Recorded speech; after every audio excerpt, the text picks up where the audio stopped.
Good evening and welcome to the Italian Impact Podcast. I am your host, Stefano Mancini, and as always, I'd like to thank you, my listeners, for tuning in. I've been having some very good episodes lately, and I think today is going to be another interesting one because we've had musicians on in the past, but I think I got something a little different for you today. With that being said, I also want to encourage you, if you haven't seen it yet, the documentary that we filmed last year, Fedeltà, Soldier Prisoner. It is available on Amazon Prime.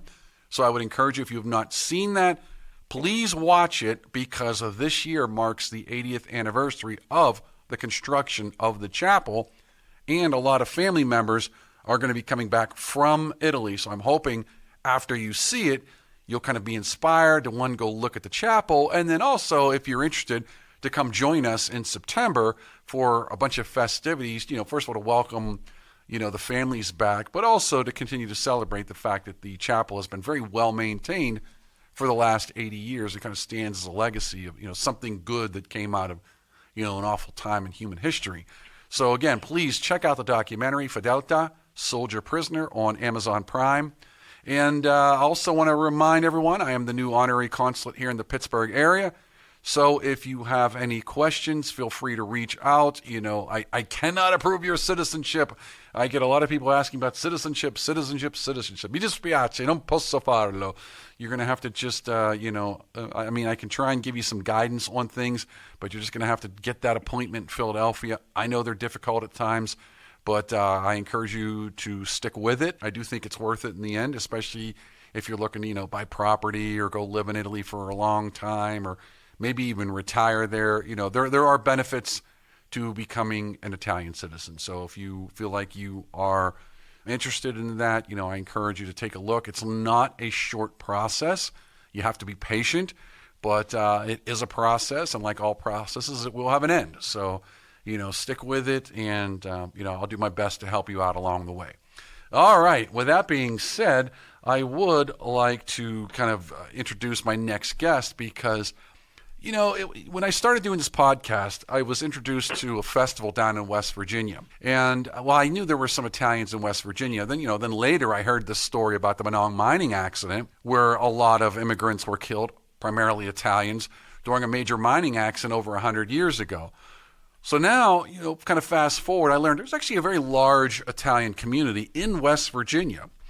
So with that being said, I wanted to bring in, and I want to continue to support folks in these areas that are not traditionally seen as being, heavy Italian or heavy Italian American. So without further ado, I'd like to introduce a wonderful musician. His name is Stefano Pishner, and he is actually out of Clarksburg, West Virginia, and he is with the band Amici.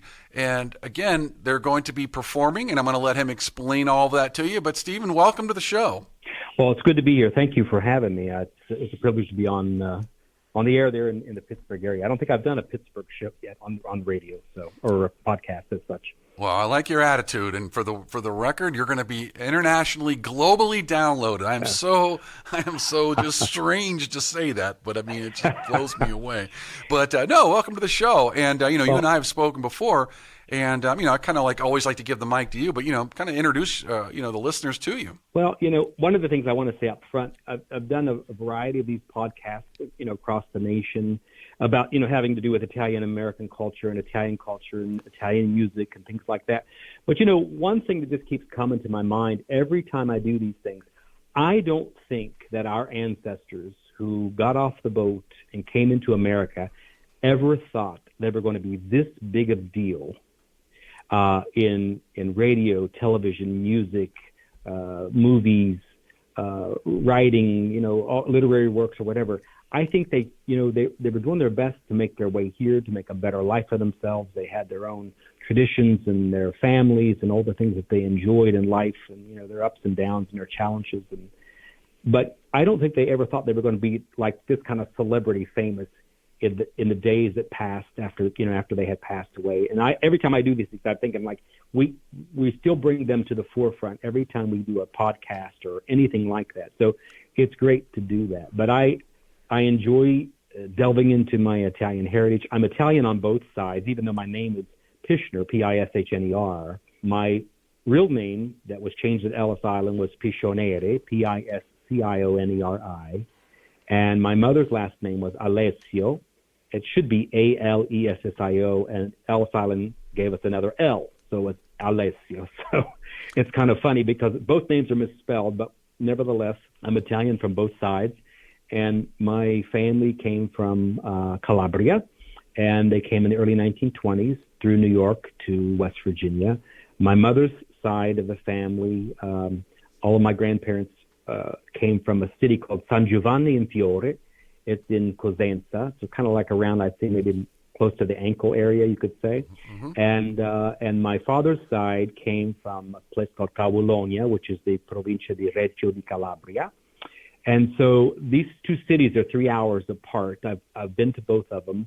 I've been to Italy 7 times. I learned to speak Italian, even though I understood some of our dialect that my grandparents spoke regularly. I studied some Italian, but I've made these trips 7 times. I've gone deeply into the heritage. On my mother's side, we've traced it all the way back into like the 1700s. My father's side, a few hundred years. I knew some of them because some of even my great-grandparents also came on my father's side. And so, I just grew up in an Italian household and always got involved in anything Italian. The Italian festival here in Clarksburg, I've been involved in since it started. I have done music. I'm a musician that's the thing that I do. And I'm a musician. I've been a musician since I was 9 years old. And I have played every one of the Italian festivals in Clarksburg, and we've done 45, 46 of them now, and I can remember starting to play as a 6th grader. I played for different programs, things on the stage, played for different singers.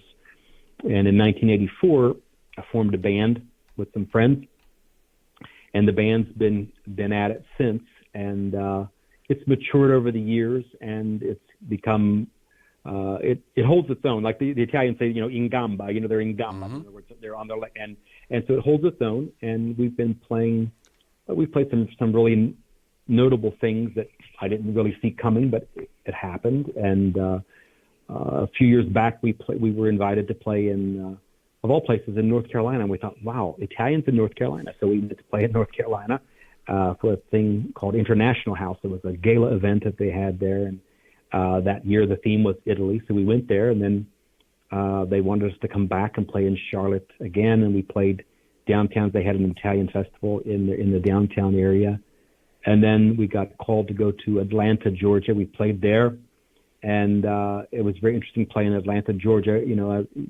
I didn't see these places as being very Italian, but then I thought, well, people don't see West Virginia as being very Italian either.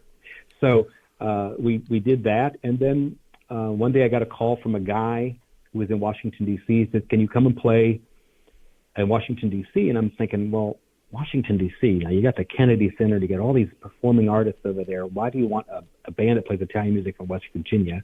He said, well, it just looks interesting, and this is what we need, and you play what we want. And I said, well, okay, we'll do it. Come to find out that the guy who hired us was actually from West Virginia originally, and he played in the symphony there in D.C., but he was from Wheeling. And then, so we went to play this party. It was an opera party at a place, never forget, it was called Galileo's Restaurant, Ristorante, it was somewhere around L and M, and right in that area, in 20-something second, I can't remember exactly. So we went to play, and I said, well, what's the deal here? And he said, well, you're playing at Galileo's Restaurant. The people are from Italy who run it, and they were very much from Italy. They were from Parma. So I went and spoke with them all in Italian. He said, and they have a new opera, and they want to celebrate it with an Italian party. It's fine. They said, now, before the dinner, you're going to play during the cocktail hour there in the front of the restaurant, and you're going to play instrumental music. And then for dinner, you're going to play, I take that back, you're going to play music with lyrics, sing songs of Italian heritage. Do that in the beginning. And then the second half, you're going to play instrumental music for the dinner. He said, when all the guests have arrived, our guests of honor and everything, we'll have you play for dinner. And then when we're done, you guys go in the back. The chef has a special meal prepared for all of you. I'm going, okay, I'm looking forward to the meal, especially because these people are from Italy. They speak Italian. They got this restaurant. The whole wall was loaded with accolades of where they had been in so many different kind of magazines and USA Today and everything. And I'm thinking, this is pretty impressive, They had a florist who pulled up with, Mozart playing and opera music, and they came in with all these flowers, and a sound company that came in hooked us up, and everything was great. They left out one detail. The guest of honor was Placido Domingo. Oh, jeez. So here comes Placido Domingo getting out of a cab, wearing like a London fog. And you're going to sing for him, right? Correct? I'm thinking like. So I went to the guy who hired us. Said, Tony, did you really think this through? He said, what? I said, you didn't tell me Domingo's going to be here. He said, oh, he loves all this kind of stuff. And I said, and so we played, and he came in, and before we left, I asked some of the people who were running the party, which were more West Virginians, I came to find out. I said, can we get a picture with the band and Placido Domingo? And they said, let me check. So they went and asked him. He says, of course. And so we went and stood with him and took a picture, and he spoke to me just a tiny bit in Spanish and said, it was nice to meet you, and I said the same. And then we left. And then, came the gig of all gigs after so many years of playing so many different places. Last year, I had sent some information out. People, they pick and choose what they read these days. And I had talked with another guy, Anthony Nunziata, who was from New York, and he's played here in Clarksburg a few times when the band's done some openings for him. And I said, Anthony, what about New York? What about Columbus Day? I said, I know you sang that. I said, but what's the deal up there?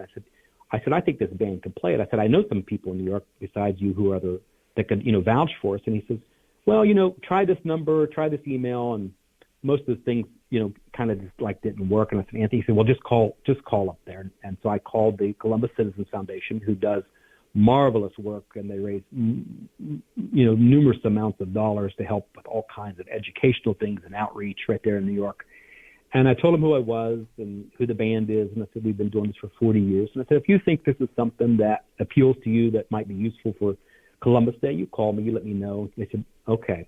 So I sent them the information. It was like just a few days later, they said, get us a video ASAP. Fine. So I sent a video up there, sent all the promo material, and they called me. They sent me an email and said, we want to see you on the red carpet stage on Fifth Avenue on Columbus Day. Wow. I thought, wow. So we got it. So I called the guys and I said, well, we're in. They said, how'd you get it? I said, I just sent them stuff and I just told them what we do. And their committee liked us. And so we took off for Columbus Day. The day before Columbus Day, we went to New York, and we had to be on the stage at Columbus Day itself at 7 a.m. for sound check, worked with ABC Television. Joe Piscopo was there working with us, and met some other wonderful, Vanessa Racci, Jessa V. There was just so many different singers that we were with there, and Chris Ruggiero, and there was another one, it escapes me, but all very Italian or Italian American performers. Right. And they said, well, you're going to be the house band. And I said, okay, what do we need to do? And they said, well, you're going to play between during as the show goes to commercial and comes back. Several of those outtakes or intakes or whatever you want to call them, you're going to be the band that plays during that to bring us back on or take us off the air to a commercial. And I said, fine. So we had all this music ready. We did numerous sound checks. ABC wanted to get it right. We wanted to get it right. We wanted to get a good balance. The cameras were, there, and it was just a great experience. And every Italian in the world you could think of in some way, shape, or form, in some way was represented in that parade. The parade was 3 hours, and I think it was 40 some blocks, and it came down Fifth Avenue, and they actually put red carpet on the street. And this stage is at the end of the parade, and they come right in front of us, and then they would pause and have the band play, and people were just so receptive to us and so excited that we were there, and we were on television on ABC7, and I think there was a simulcast also in Allentown, Pennsylvania, and so with the people who were there, the simulcast and the live coverage on television and on numerous media spots on the internet, we played for over 1 million people. Wow. Now that's going to be an incredible, just a life bucket list. Just sit there and say, 1 million people have heard me. I mean. Yeah, and we were the first West Virginians on that stage, and the first West Virginian Italian American group on that stage. And so what they would do during the broadcast, and the broadcast is still on. You can go to YouTube and just put in Columbus Citizens Foundation Columbus Day Parade. It's all on there. You can either watch it in segments, or I think the whole thing is still on there, or you can look at the Columbus Citizens Foundation. Was this last year? Yeah, just this last year in October.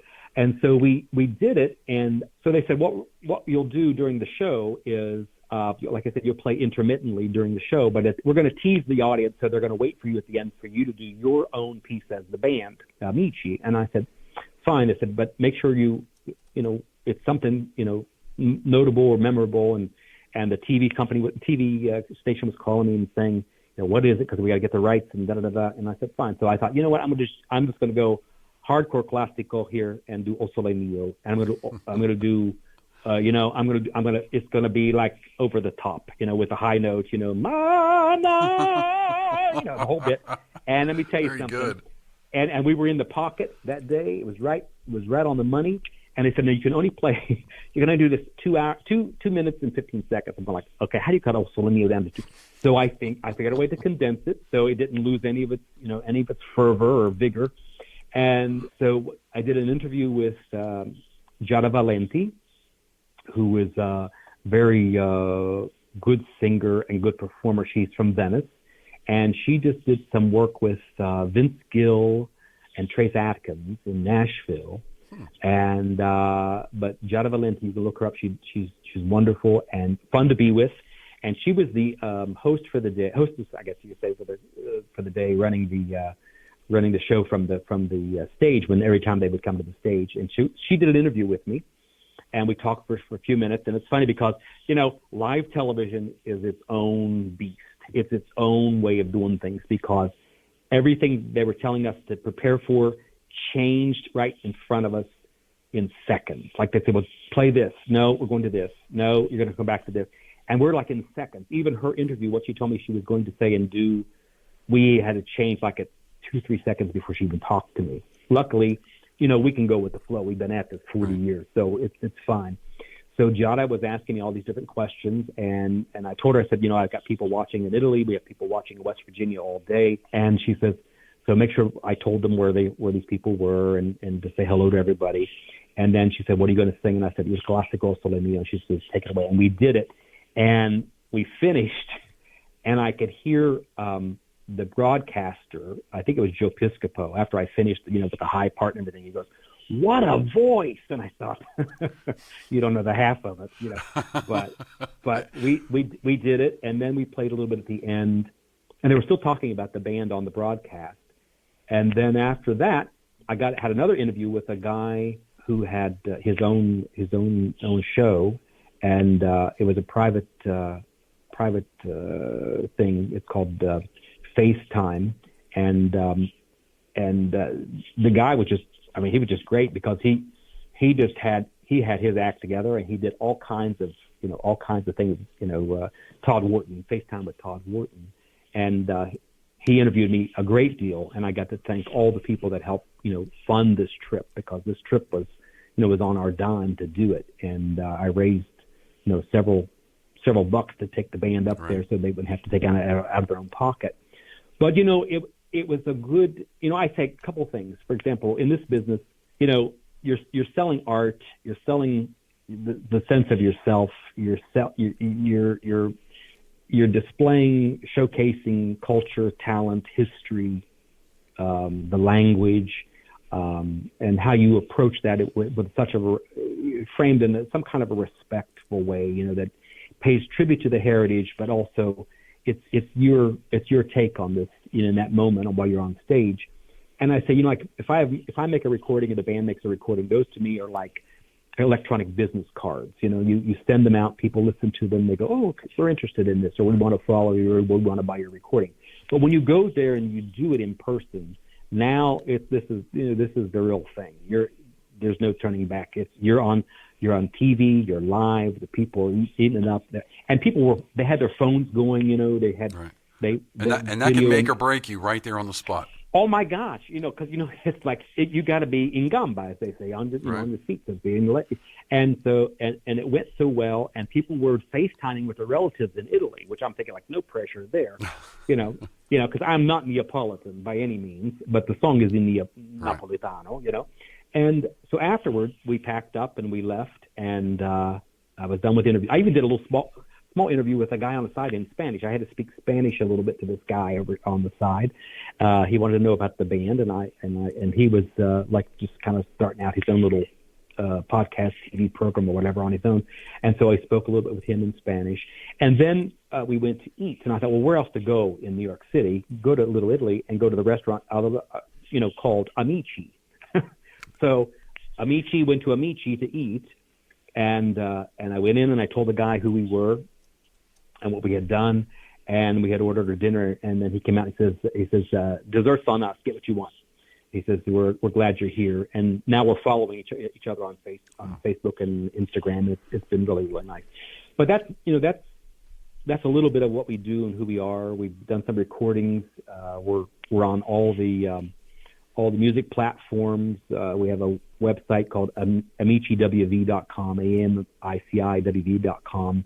And we love what we do. We enjoy what we do. We've played a lot of different places, and not long from now we're coming up your way, in the Pittsburgh area. I'm actually looking forward to that. Steve, I'm going to be right back, though. I got to pay the bills. So, folks, stay tuned. We'll be right back with Stephen Pishner, the musician from Clarksburg, West Virginia, with the band Amici.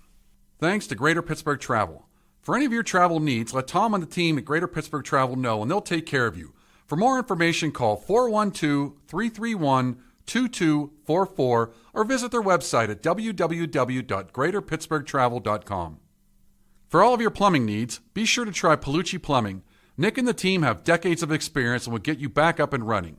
For more information, call Palucci Plumbing at 412-782-5050. And we want to thank the Calabria Club of Pittsburgh. If you're interested in learning more, you can find their contact information on Facebook at Calabria Club of Pittsburgh. Again, thanks Domenica and the team at the Calabria Club of Pittsburgh for your support.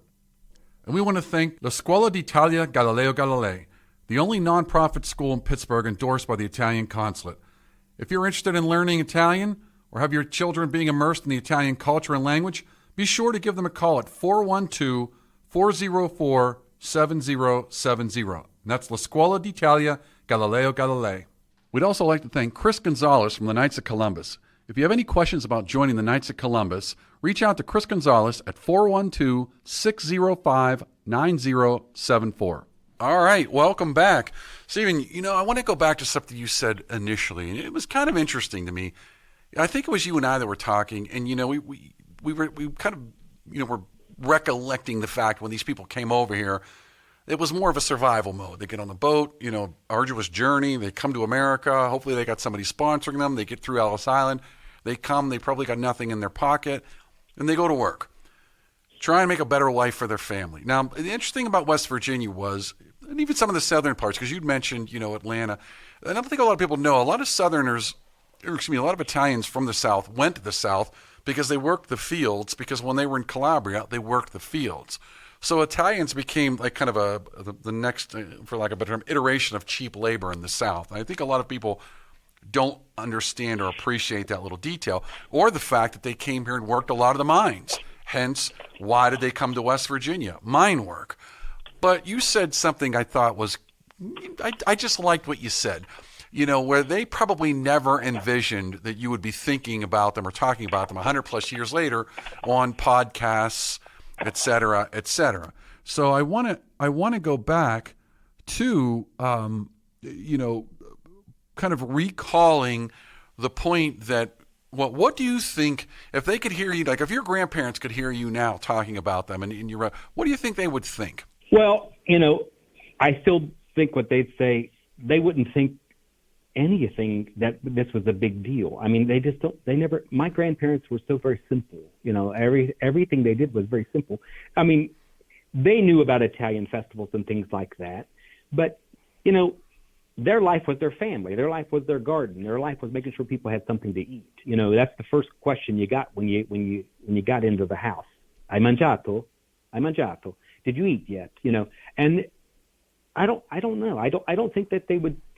I think they would even shy away from the conversation, right? Because now they would love to tell you the stories of the old days, right, in their own time, and what it was like, right? What it was like, or they would love to tell you stories of childhood, or they would love to tell you stories about, coming here. I mean, I had grandparents. All of my grandparents could tell you about the journey here as if it was yesterday. Right. On any day, whether they were having a good day or a bad day. They never lost their dialect, even being now they learned to speak English, but it was broken, right. but some better than not. And one side became citizens, the other side I don't think did. And one grandfather was deceased before I was born. But these folks, they lived in the world that they could see. They tried to. The world was really too big for them in their eyes, I think. They liked just being simple with their own family, their own houses, and doing things like that. Now, they knew that there was an Italian festival in town, and but they just thought, well, that's nice, that's something to go to. But they didn't see these things like, kind of like how we see corporate America, like this is a big deal, this is a big entity, right. Or whatever. It's kind of like what you do with your show. Your show's a big deal, but to you it's something you do regularly, but it's a big deal when you stand back and look at it, look at the impact that you're having just to promote Italian heritage. It comes from your heart, but look what it's doing when you share all that information with however many countries that are listening to your program. I mean, that's a big deal.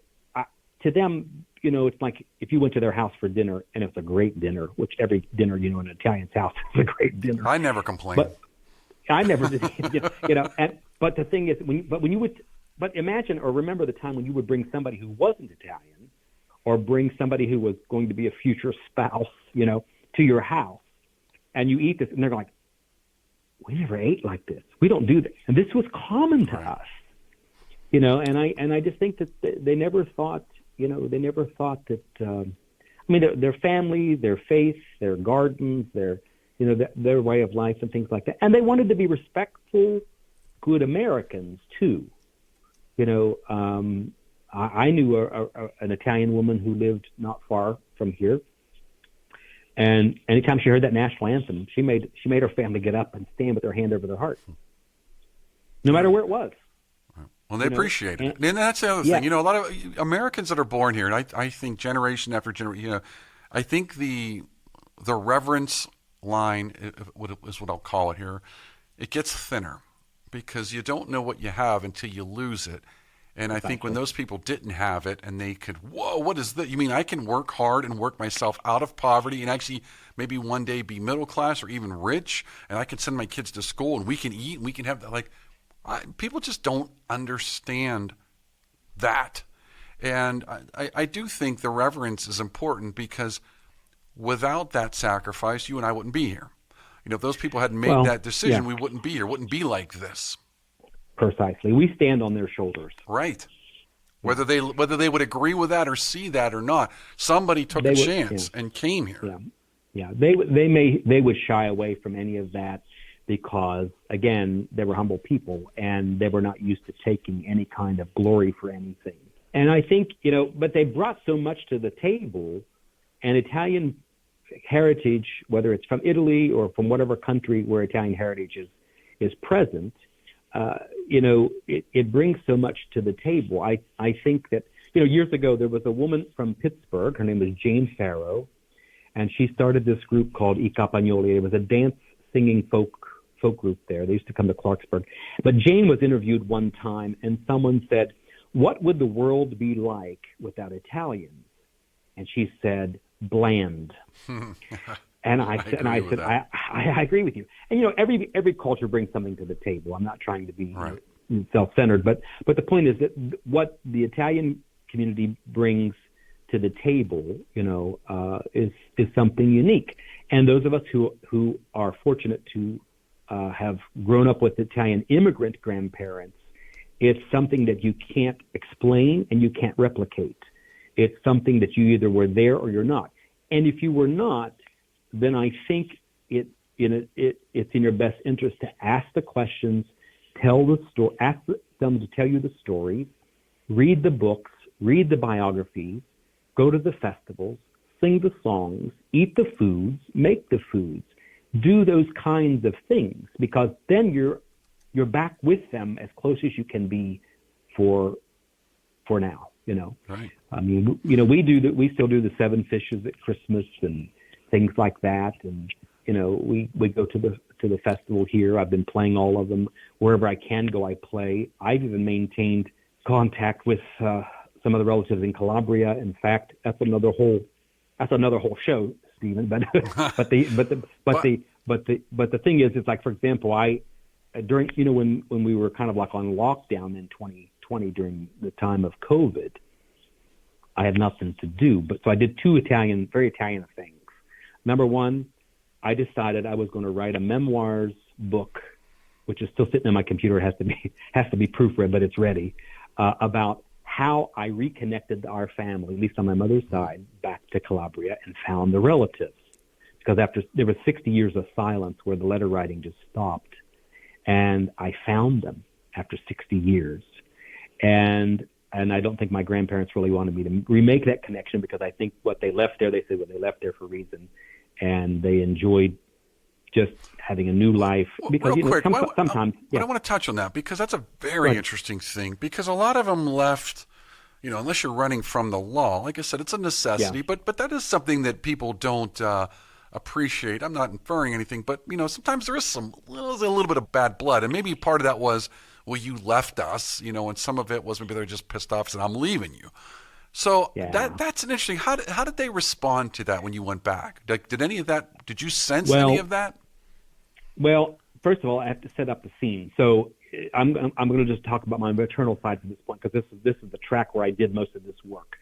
So on my mother's side, my grandparents really didn't. They wanted to tell me everything about Italy, about San Giovanni in Fiore, in Cosenza, but they didn't really want me to go there, I don't think. And they really didn't want to maintain because there were some issues there with, not so much with family fighting or running from the law, but sometimes there were issues with, a child was trying to figure out, is this my mother, is this my father, because of those kinds of issues. And I found out stuff I wasn't supposed to know, but it took me many years and many trips, and then I figured it out once I got it. Just a few years ago, I figured it out here. That was on Mom's side. On Dad's side, when I went back, I had one grandmother still alive here. When I came back, she was excited. She wanted to see her old church. I brought films back and everything, and we did all that. But when I went the first time, let's just say, and my grandparents' relatives were with me there, they had so many questions about what did he do, what was he like, what happened here, how much this and how about that, And I found out some really neat things, in the sense that my grandfather left when he was young. He came with his uncles this is my mother's father. He came to the United States, and he didn't want to go back. And so when it was time to go back, his uncles and his father left. They left without him, and he went and hid in his cousin's house in the basement. And he wouldn't go back. They couldn't find him. So he stayed. Now, I think the cousin probably said, he's here, I'll take care of him. Go ahead and go. He doesn't want to go back. Right.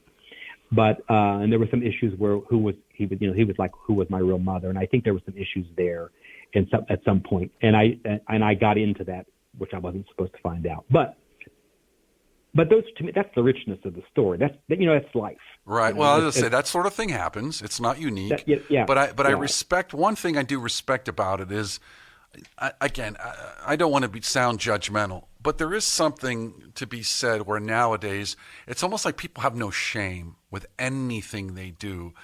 And that doesn't mean we have to be perfect, because we're not capable of being perfect. Yeah. The good book says that we're all sinned. No, right. We can't be perfect.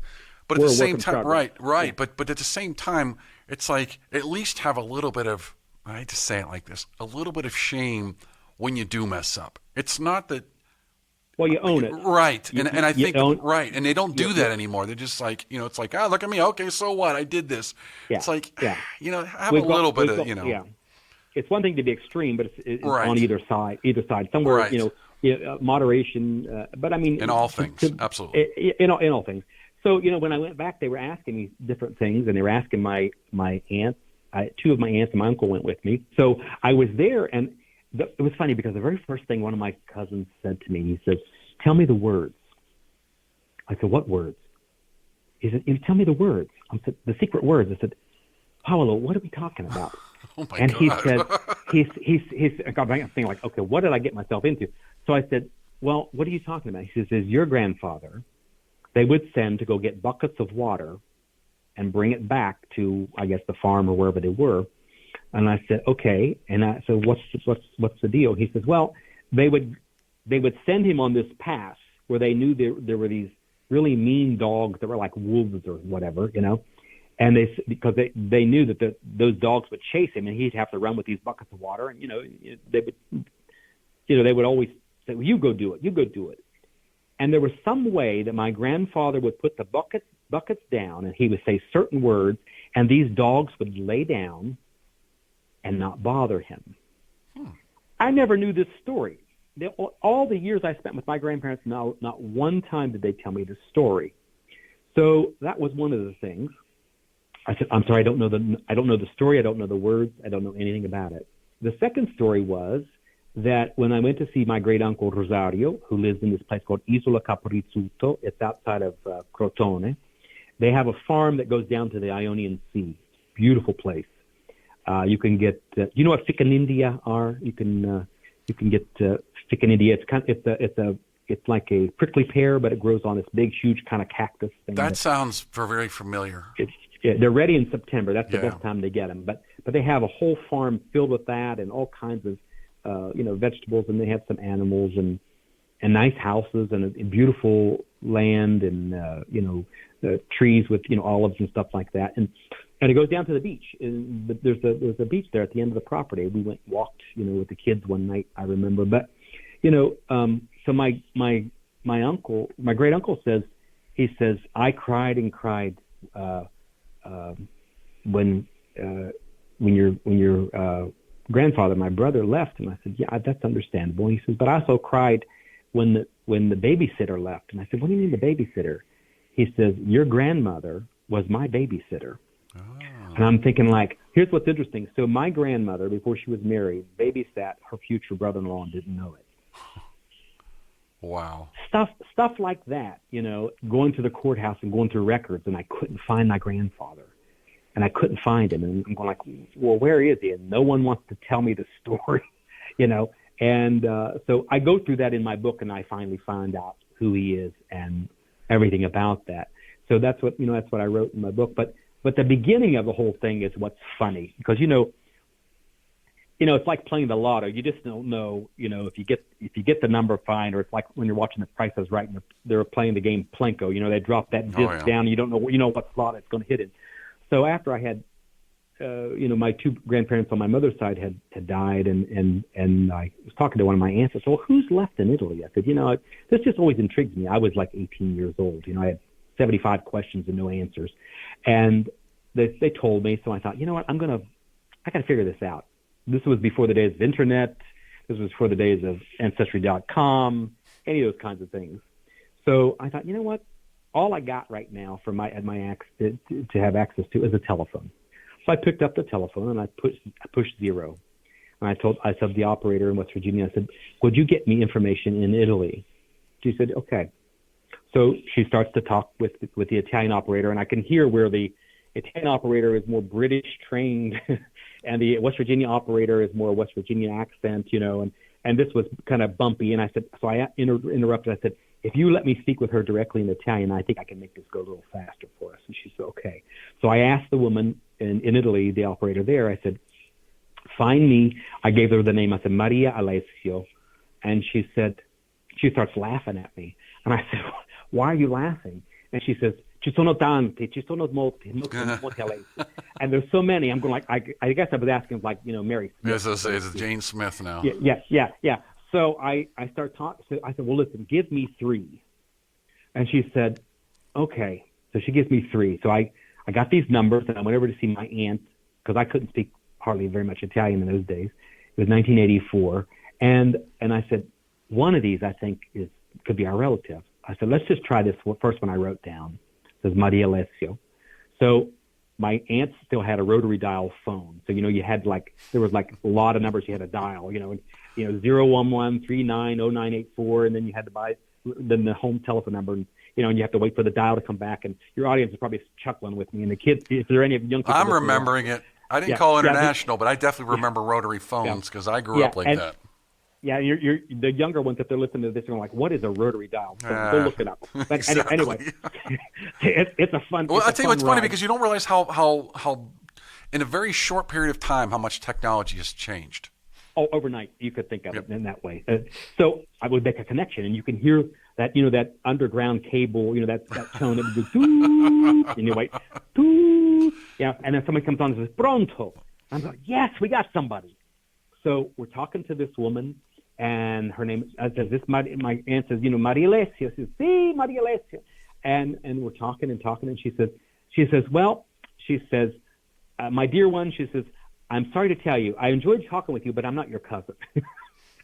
So we say, she says, but I've got good news for you. She says, I know who your cousins are.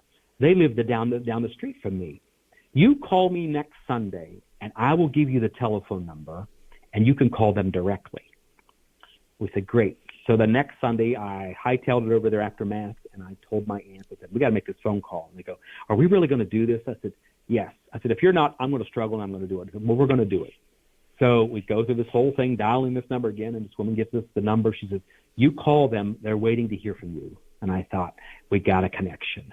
And then we called immediately after we got off the phone with the first Maria, and then we got the real Maria, and Maria Teresa, and she talked with us. And we tried within 20 to 30 minutes to fill in 60 years of missing information. And so it was her, though. It was correct. We got her. Wow. And one thing led to another.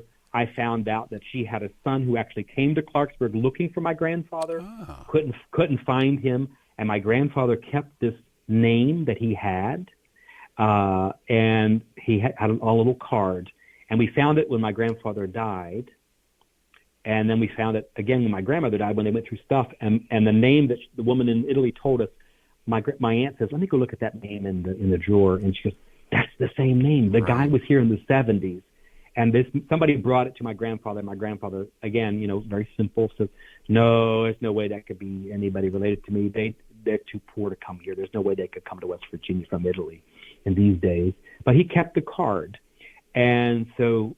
Do you think that was the reason? I don't know. It may have been. Maybe he just didn't want to be rediscovered. I don't know. Right. But other people would come, and they weren't standoffish to them. But I mean, this might have been too much to believe. It may have been just too. It might have been too emotional. I don't know. Well, that's a very important point, because like I said, there's a lot of emotions going on through this. I mean, I really don't think people understand. Immigration today is very different than it was 80, 90, 100 years ago. You just didn't talk as much. I mean, a lot of times you were gone, and maybe you went back one time before you died, or maybe eventually, like your point, in the 60s, you finally got a phone to call over there, if you remembered them. Because the other thing is, there was a war, between some of them. And I don't know when your family came over. There was a war.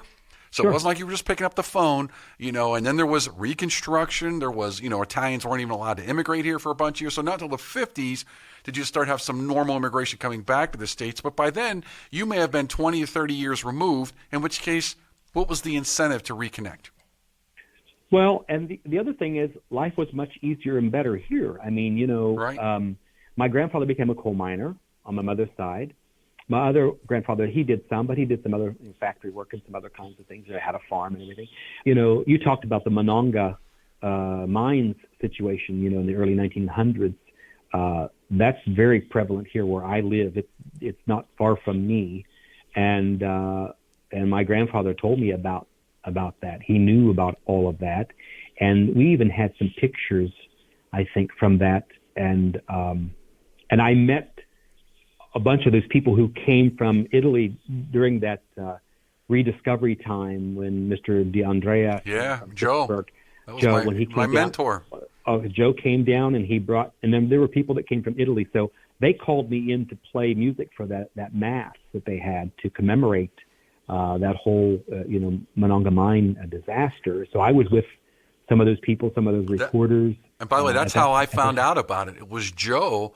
To your point, if it wasn't for people pushing to keep this stuff alive, those people would have been forgotten. And that's a shame, because in those cases, They came over here, they worked, not just the Italians, but, I'm just focusing on, but there was other Sure. ethnicities. They worked these, they worked literally to death in some cases. And you know what? They gave their lives. And I don't think it's fair that we just simply dump history down the toilet. And by the way, it was Joe that introduced me to the story in Chambersburg, which I ended up making the documentary. So right, that's Fedeltà. Yeah, that's why I said I really appreciated the fact that he pushed to keep a lot of this stuff alive. Well, and the other thing is that there's just common decency and respect for human life, in these stories. Right. Like for example, to have the people come from Italy and to there's a monument and a huge silver bell in that cemetery. I was there last year when they did for the holiday that celebrates the Italian workers that were killed overseas, and actually rang it. Fantastic. Right. Yeah. So there that, and then you mentioned this documentary, this Fedeltà, that you did this documentary on the Italian prisoners of war and these kinds of things that you've studied and talked about. Because West Virginia had them as well, and right. But Camp Dawson, which is not far from me, it's about an hour or so away, I think, up the mountain. But in Preston County, we had prisoners of war in the 40s, during the right. war, and there's a woman in my parish where I go in here at Bridgeport at All Saints in West Virginia, and she, along with her mother and some of their family, would go and visit these prisoners and have a picnic with them. And these guys didn't want to be in the war, and they didn't want to go home either. They wanted to stay. They wanted to stay here. There is a recurring theme with a lot of the Italian prisoners, and I think that is. And you know what? I'll add one thought to that. There is a very, very bad misconception that because they surrendered that they were cowards. If you understood politics and if you understood the country at that time, most of those people had no desire. We are not I've said this before. We are not natural enemies. See, there are certain countries that have just, like, through their history, I mean, you can look at the Middle East, for example, that have always just been at war. Italy and the U.S. are not natural enemies. So to all of a sudden spend that on war, they're going to fight the Americans. They didn't want to do that. And, right. And then you're coming in there with World War I equipment, World War I tactics against, the Allied powers. It didn't take them long for them to say, yeah, we're out of here. What was holding them there was Mussolini. What was holding him in there was Hitler. And once those pieces were removed, then they were able to kind of get things right. But, it's easier said than done. But it's again, life happens. Right. It goes up, it goes down. Things are good, things are bad. But it's how we respond to them, and I think it's how we keep our eyes moving. Moving forward, looking at the future. And that's one of the things with the Italian heritage. Like for example, I see at the Italian festival, I've seen the evolution of what's there. I remember the early days when you heard more people speaking Italian. You had all of the older folks who were there. They were the immigrants, and we didn't even talk about first generation people. We talked more about immigrants. Now we talk about what generation are you. But I still see that story unfolding. That's why, just to make sure that the story doesn't get not told or get buried, that the story remains. It's still an open conversation. Right.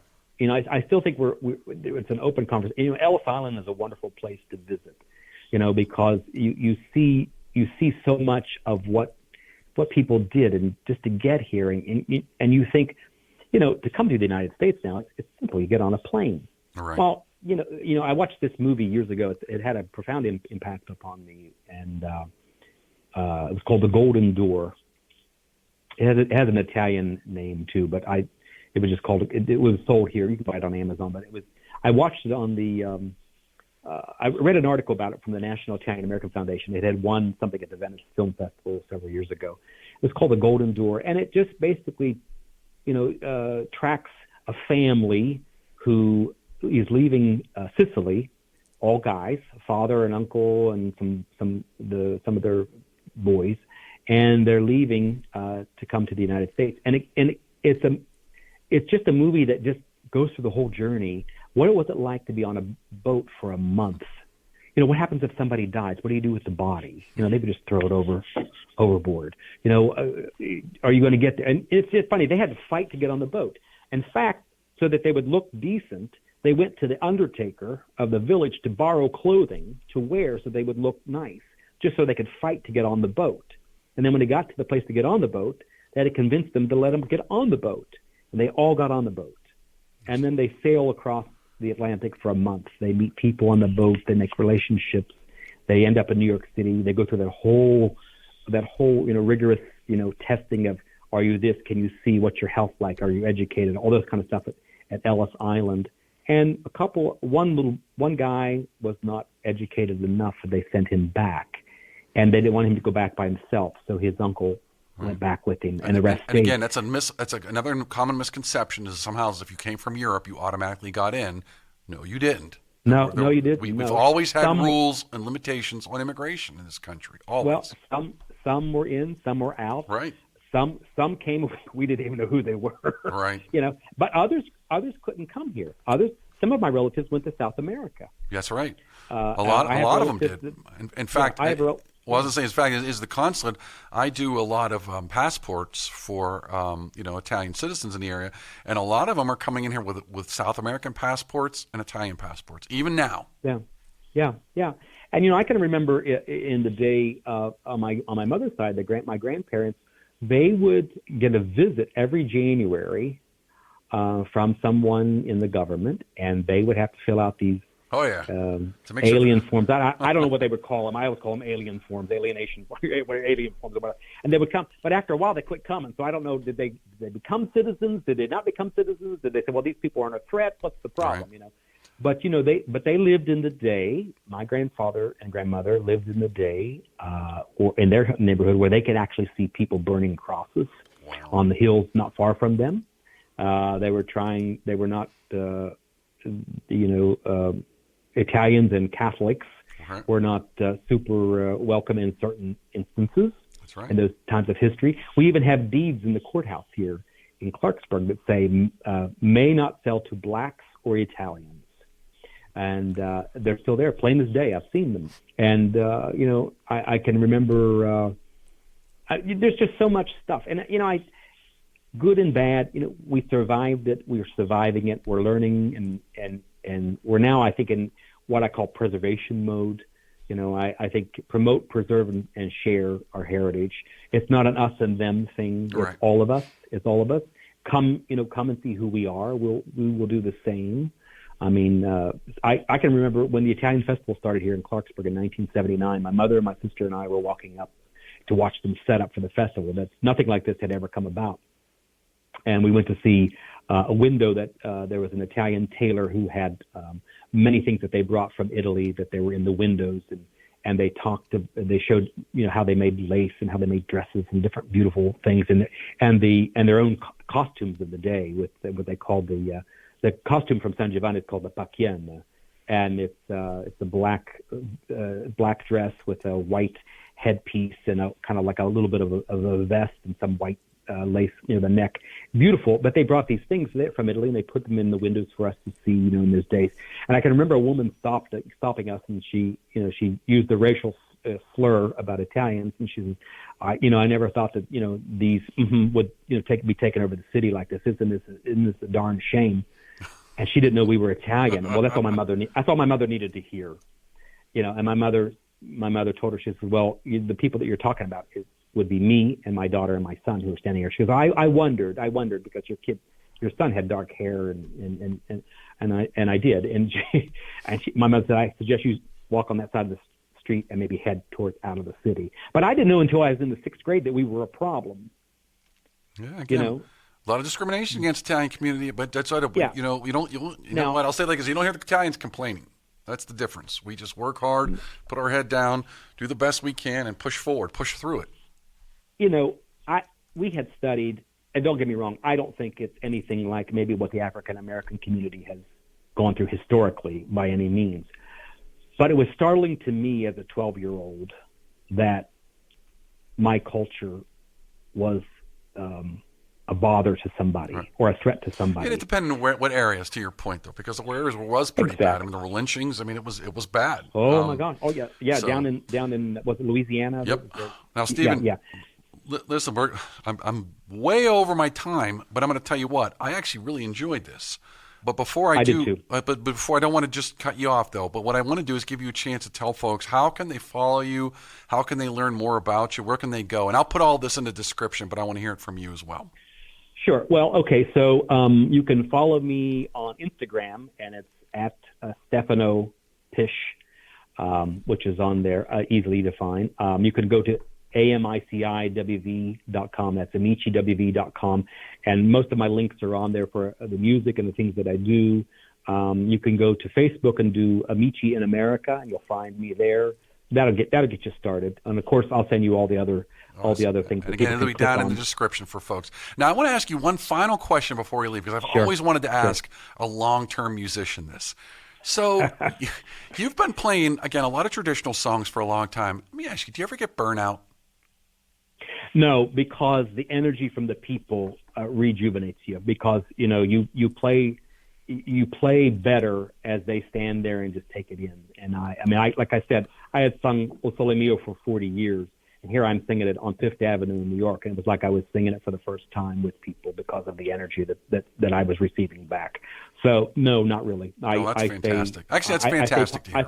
I say positive with it, and there's always something to learn every time you play a song or read a book or hear a show. There's something new. But I enjoyed it, and I think it's a way to make for at least in the moment people can forget their troubles and be happy for a little bit.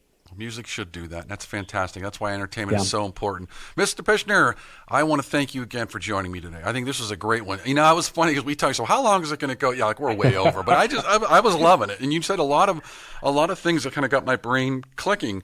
And I find out that there are a lot of people that are kind of in the same boat as far as, we want to preserve it. We want to honor the memory. Why do we do this? We want to honor people. We want to honor those who sacrificed to bring, to come over here. Maybe they brought their young children over. They grew up, they had kids, and they worked hard.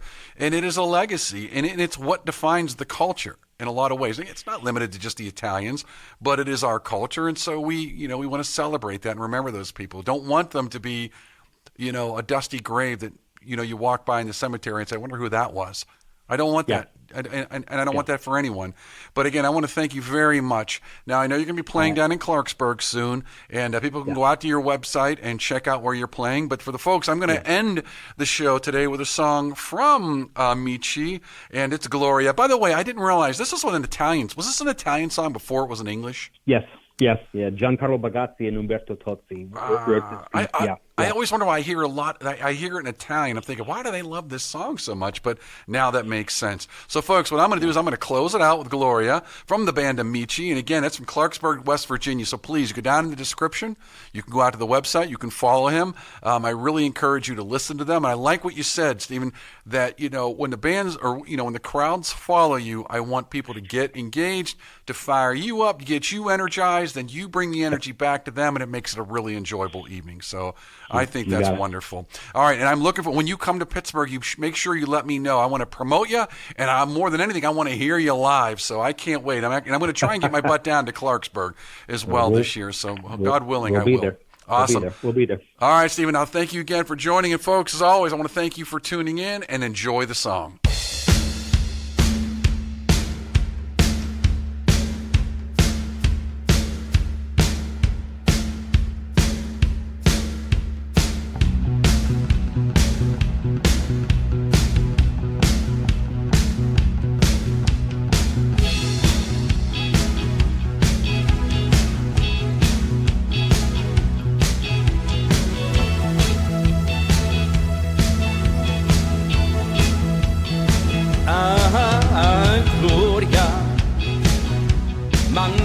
Nell'aria, ma anche di una mano che lavora piano, ma anche questa bocca che il cibo più non tocca, e sempre questa storia che lei la chiamo Gloria, Gloria sui tuoi fianchi. La mattina nasce il sole, entra odio ed esce amore, dà nome Gloria.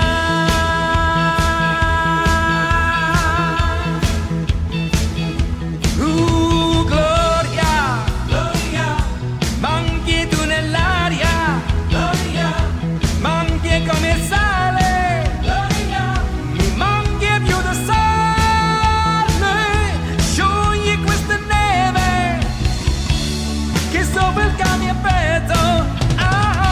aspetto gloria.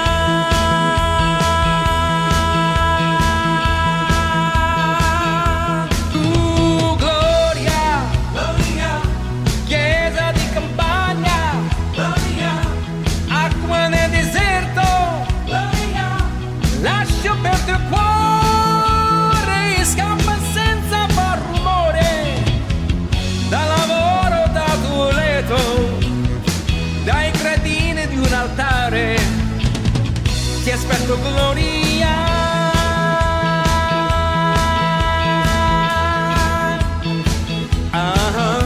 Gloria, per chi tende giorno e invece di dormire con la memoria torna a un tuffo nei papaveri in una terra libera. Per chi respira nebbia, per chi respira rabbia, per me che senza gloria contenuta sul divano faccio stelle di cartone pensando gloria.